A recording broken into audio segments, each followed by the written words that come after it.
ত্রয়োদশ জাতীয় সংসদ নির্বাচনের আর মাত্র ১২ দিন বাকি।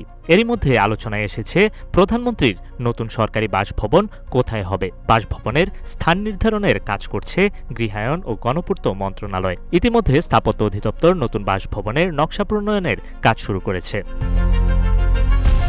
গণভবনের পশ্চিম উত্তর পাশে প্রতিরক্ষা মন্ত্রণালয়ের অফিস সংলগ্ন প্রায় ১৮ একর জমিতে নতুন প্রধানমন্ত্রীর বাসভবন নির্মাণের সিদ্ধান্ত হয়েছে। নতুন সরকার দায়িত্ব নেয়ার পর চূড়ান্ত অনুমোদন মিললে নির্মাণ কাজ শুরু হবে। পুরো বাসভবন সম্পন্ন হতে সময় লাগবে আনুমানিক ২ থেকে ৩ বছর।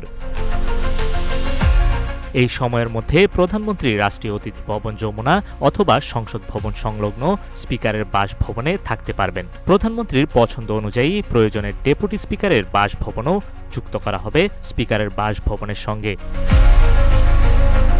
আগে প্রধানমন্ত্রীর সরকারি বাসভবন হিসেবে ব্যবহৃত গণভবন জুলাই অভ্যুত্থানের পর ধ্বংসস্তূপে পরিণত হয়। অন্তর্বর্তী সরকার সেটিকে জুলাই স্মৃতি জাদুঘর হিসেবে রূপান্তরের উদ্যোগ নেয়, যার কাজ এখন শেষ পর্যায়ে। নতুন বাসভবন নির্মাণে সংসদ ভবন কমপ্লেক্সের মূল নকশায় ব্যত্যয় ঘটবে কিনা তা নিয়ে প্রশ্ন উঠেছে। ৬০-এর দশকে লুই আইকান যে মাস্টার প্ল্যান করেছিলেন, সেখানে সংসদ এলাকার চারপাশে সবুজ লেক, সরকারি আবাসনের ধারণা থাকলেও প্রধানমন্ত্রীর বাসভবনের নির্দিষ্ট উল্লেখ পাওয়া যায় না।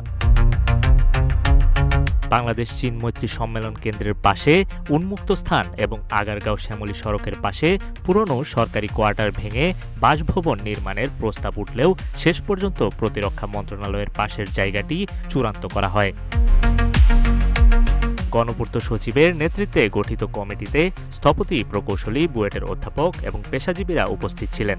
তাদের আলোচনার মূল কেন্দ্রবিন্দু ছিল বাসভবনের অবস্থান এবং অন্তর্বর্তী বাসস্থানের ব্যবস্থা।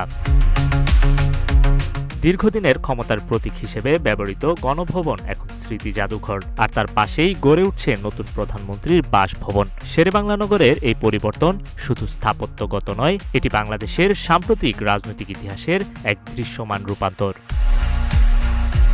নিউজ ডেস্ক, রূপালী বাংলাদেশ।